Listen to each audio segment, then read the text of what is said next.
नमस्कार. खरं तर करमाळा शहरामध्ये सध्या चोऱ्यांचं सत्र हे मोठ्या प्रमाणात सुरू आहे. आज दिनांक 24 मार्च 2026 याच दिवसाच्या आदल्या रात्री म्हणजेच 23 मार्चच्या रात्री साडे या ठिकाणी एक चोरी झाली. त्यानंतर सकाळी आज 24 मार्चला करमाळा बसस्टँड या ठिकाणी एक चोरी झाली आणि आता आपण करमाळा करमाळा ते पुणे रोड या लगत असलेलं फिरंगाई नगर या ठिकाणी जर आपण आलो तर हा एक पॉश एरिया आहे. या ठिकाणी सर्व एक सुशिक्षित अशी लोक राहतात. तर आता आपण असंच फिरंगाई नगर येथील एका घरामध्ये आलेलो आहोत. इथेही एक चोरी झालेली आहे. या ठिकाणी जर आता आपण पाहिलं तर हे तुम्ही पाहू शकता, कोयंडा हा तोडून टाकलेला आहे आणि त्यानंतर या ठिकाणी चोरांनी इथे प्रवेश केलेला या ठिकाणी आपल्याला समजतोय. आता आपल्या सोबत या ठिकाणी घरमालक आहेत अमोल जाधव, ते आपल्या सोबत आहेत. नेमकं किती घरामधली सामान चोरी झालेलं आहे, नेमकं काय विषय झालाय आपण त्यांच्याकडे जाऊन घेऊया. काय नेमकं किती तुमच्या घरामधले सामान चोरीला गेलेलं आहे आणि किती रुपयाची काय नुकसान झालेलं आहे तुमचं? पितळेची भांडी काही गेलेत तरी पितळेची भांडी 20, 25, 25, 30 हजार रुपयाची असतील.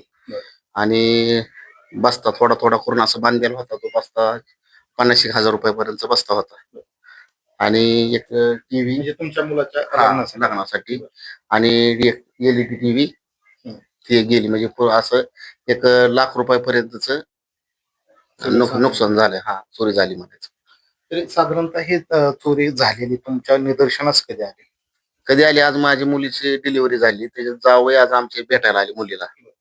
भेटायला आल्यानंतर मग जावयांनी म्हणले मी आराम करायला तिकडे जातो, इकडे येतो.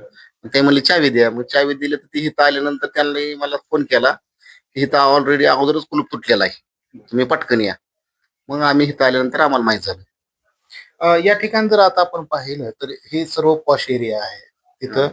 आणि म्हणजे असं भिंत एकच असल्यासारखी हे घर आहेत. तिथं आसपास एवढं कोणालाच काही कळलं नाही का चोरी झालेली, किंवा काय तुम्हाला कल्पना कोणी दिलेलीच नाही? कुणी नाही दिली कल्पना. पूर्ण बाहेरचं गेट तर पूर्ण उघडं होतं, तरी सुद्धा शेजाऱ्यांचं पण लक्ष गेलं का नाही गेलं का, त्यांनी जाणून बुजून सांगितलं नाही, ही पण काही आपल्याला कळलं नाही. व त्यांनी पूर्ण पुढचं गेट तर पूर्ण रिकामच होत आणि हे कुलूप खाली पडलेलं. इथं असं कोण बारके मुलाला पण लक्षात आलं असतं, पण हे आमच्या शेजाऱ्यांनी पण काय लक्ष दिलं का नाही दिलं त्यांनाच माहिती.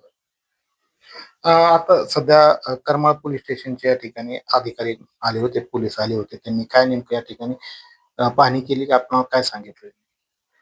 त्यांनी पाहणी केली. आता ती बोलली पुढचा तपास करतो. मग तर या ठिकाणी आपण सध्या ह्या फिरंगाई नगरमधील अमोल जाधव यांच्या ह्या घरामध्ये आहोत. या ठिकाणी जर आपण पाहिलं तर हे जे यांची वास्तू आहे, ही वास्तू खरं तर हे फक्त या ठिकाणी आराम करण्यासाठी किंवा जर घरामध्ये एक गेस्ट रूम म्हणून घरामध्ये जर कोण पाहुणे आले तर त्या पाहुण्यांना या ठिकाणी ते फक्त इथं आराम करण्यासाठी ते या ठिकाणी येतात, अशा प्रकारची सुद्धा त्यांनी या ठिकाणी आपल्याला माहिती दिलेली आहे. आता आपण त्यांनी ज्या ठिकाणी बस्ता ठेवला होता असं जे सांगत आहेत ते आपण त्या ठिकाणी जाऊन येऊन नेमकं त्या ठिकाणी कशा प्रकारे काय चोरी किंवा कशा प्रकारे त्या ठिकाणी अस्ताव्यस्त हे सर्व काही पडलेलं आहे हे आपण जाणून घेण्याचा प्रयत्न करूया.